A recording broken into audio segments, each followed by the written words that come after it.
like to think that I'm older. Well, obviously I'm older. I don't like thinking that, but I think with being older, I'm wiser. The screech of rubber against asphalt is a sound that lingers long after the smoke clears. But for Paul Walker, the silence that followed was far louder.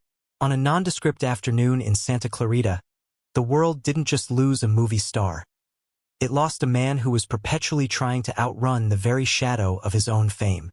For years, the official reports gave us the what: a high-speed collision, a mechanical nightmare, a fiery end.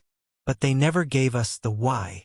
Now, a decade later, the whispers in the tight-knit circles of the automotive underground and the closed-door offices of Hollywood are turning into testimonies.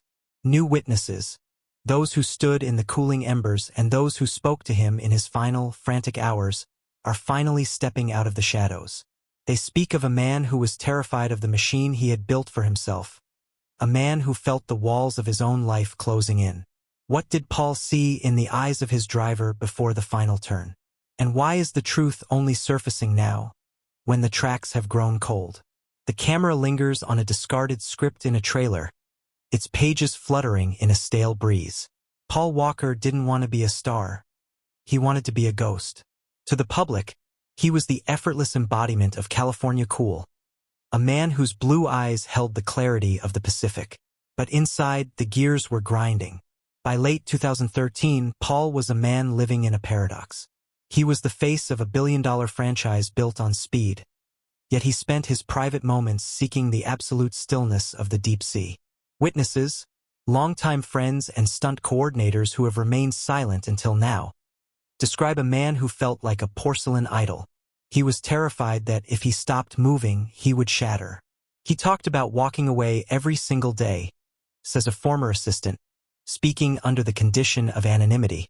He felt like he was playing a character named Paul Walker, and the real Paul was drowning. The psychological pressure was immense.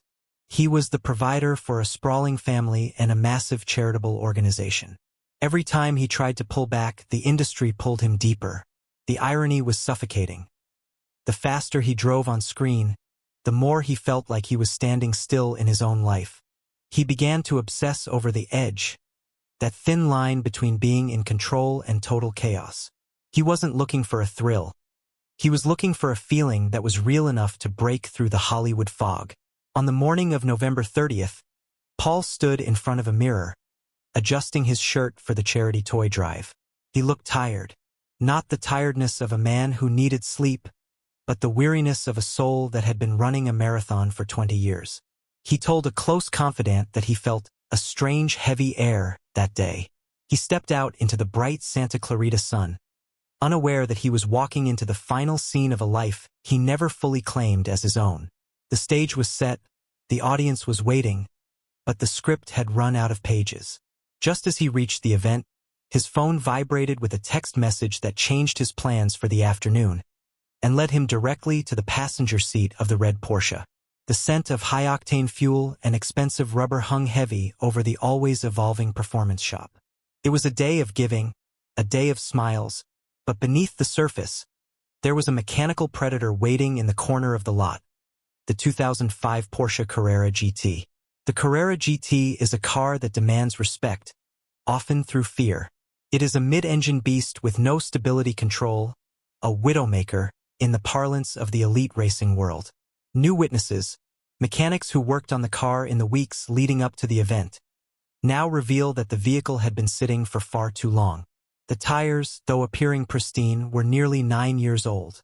They had turned to plastic, hard, brittle, and devoid of the grip required to hold 600 horsepower to the earth. Paul walked through the crowd, a smile plastered on his face, but eyes constantly drifting toward the cars. He was a petrolhead in the truest sense. Machines were his language when words failed. Roger Rodas, a pro-am racer and Paul's financial advisor, was the one behind the wheel when the decision was made to take the car out for a quick spin. Witnesses describe a brief, hushed conversation between the two men. Paul looked at the car with a mixture of admiration and visible hesitation. He knew that car was a handful, says a witness who stood 10 feet away. He wasn't a novice. He knew the GT was a monster that didn't like being poked. The psychological tension in the air was palpable. It was a charity event, a safe, wholesome environment, but the Porsche represented the dangerous, unbridled life Paul was trying to reconcile with his role as a father and a philanthropist. As they climbed in, Paul didn't strap his harness with his usual meticulousness. He looked distracted, his mind elsewhere, perhaps already on the trip to the ocean he had planned for the following week. The engine ignited with a high-pitched, mechanical scream that cut through the charity music like a knife. Roger shifted into gear. The car moved slowly at first, weaving through the gathered fans. Paul caught the eye of a young fan and gave a small, knowing nod, a gesture that would later be dissected as a final goodbye. The car turned onto Hercules Street, a long, wide stretch of road that looked like an invitation. Roger pressed the throttle, and the scream of the V10 engine echoed off the industrial buildings, a sound that would soon be replaced by a terrifying silence. A local shop owner's security camera captured the car accelerating, but it also caught something the police report missed: a sudden puff of smoke from the rear of the car before it reached the curve. There is a specific frequency to a disaster in progress.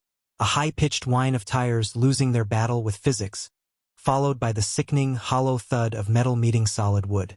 In those final 6 seconds on Hercules Street, the world contracted into a cockpit of fire and shattered carbon fiber. The Carrera GT was never meant for the street. It was a race car in a tuxedo, and on that stretch of road the tuxedo tore away. New forensic witnesses, experts in vehicular dynamics who have re-examined the skid patterns, suggest that Roger Rodas wasn't just speeding, he was fighting a mechanical failure. The car didn't just slide. One specialist notes, it snapped. Inside the cabin, the sensory overload must have been absolute. The smell of hot oil, the violent vibration of the chassis, and the sudden, terrifying realization that the steering had gone numb. Psychologically, this was the moment where the movie star persona vanished. Paul Walker wasn't Brian O'Connor in those seconds.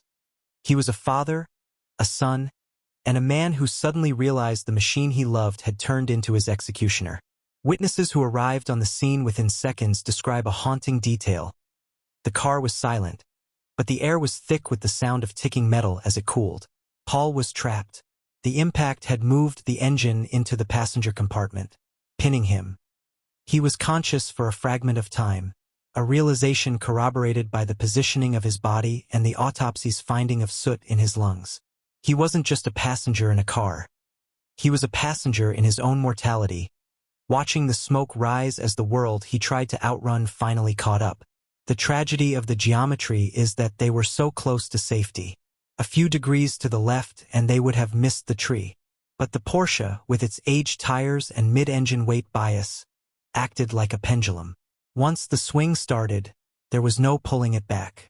The internal conflict of Paul's life, the balance between the thrill of the edge and the safety of the shore, was resolved in a single violent instant. A friend of Paul's, who arrived at the crash site while the flames were still roaring, tried to reach into the fire with a handheld extinguisher. He was pulled back by police, screaming Paul's name. He claims that through the wall of orange heat, he saw a shadow move. It was a moment of desperate, agonizing hope that would haunt him for the rest of his life. The fire eventually succumbed to the foam of the firefighters, leaving behind a blackened skeleton of what was once a masterpiece of engineering. The man who lived for the ride had been consumed by it. As investigators combed through the wreckage, they found a single item untouched by the heat. A small, silver charm Paul always carried, lying perfectly polished in the ash. When the news broke, the internet didn't just react. It buckled. But while the world mourned the loss of a cinematic icon, a much darker silence was falling over the halls of power in the automotive and film industries. The darkness phase of Paul's story is defined by the heavy, suffocating atmosphere of the weeks following the crash. In Hollywood, the fast and furious production ground to a halt. The executives were faced with a ghoulish dilemma. How do you finish a movie about fast cars when your lead has died in one? But the real darkness was in the legal corridors. New witnesses from the legal teams involved in the subsequent lawsuits reveal a massive effort to protect the brand. There were whispers of a cover-up regarding the Porsche's history and the known instability of the Carrera GT model. Psychologically, the impact on Paul's family was a slow-motion car crash of its own. His daughter, Meadow, was left with a legacy of speed and a void that no settlement could fill. The family from the films, led by Vin Diesel, found themselves living in a blurred reality where the line between their characters and their actual grief had vanished. They were forced to mourn in the spotlight, their tears captured in 4K for the eventual tribute. The witnesses who have finally come forward speak of a hush that was enforced by NDAs and industry pressure. One former employee of the shop recalls being told to disappear for a few months. The narrative was being shaped. It was operator error, a tragic accident caused by a need for speed. But those who knew Paul knew he was a meticulous driver. The psychological weight of being blamed for your own death, while your loved ones are told to stay quiet, is the hidden tragedy of the Walker legacy. In the quiet hours of the night, at the crash site which had become a permanent shrine, a witness claims to have seen a black car park in the shadows every year on the anniversary. A man gets out, leaves a single wrench and a piece of coral, and vanishes before the sun rises. The smoke had cleared, but the questions were only beginning to smolder. The world wanted to remember the smile. The witnesses wanted to remember the truth. A decade later, a retired mechanic has come forward with a piece of the car's electronic control module that he forgot to turn over to the police, and the data on it contradicts everything we were told about the final seconds. Paul Walker's life ended on a gray stretch of asphalt, but his soul always belonged to the deep, endless blue of the Pacific. To understand the man, you have to look away from the wreckage and toward the horizon. This final chapter synthesizes the new testimonies into a portrait of a man who has finally found the anonymity he craved. The witnesses who knew him best, the marine biologists he funded, the surfers he shared waves with in the pre-dawn light, don't talk about his movies. They talk about his silence. Paul was a man who was always trying to decompress, says a close friend. The cars were a way to feel alive, but the ocean was the only place he felt safe. The psychological resolution of Paul's story isn't found in a courtroom or a box office report. It's found in the realization that he was a man who lived at a speed the world couldn't sustain. He was a throwback, a silver screen star with the heart of a wanderer. The new witnesses tell stories of Paul stopping to help strangers on the side of the road, not for the PR, but because he genuinely didn't see himself as Paul Walker, superstar. He saw himself as a guy with a set of tools and a responsibility to help. The legacy he left behind is one of duality. He remains the face of a culture obsessed with velocity, yet his life's work was dedicated to the slow, patient restoration of the natural world through his charity. He was the fire and the water.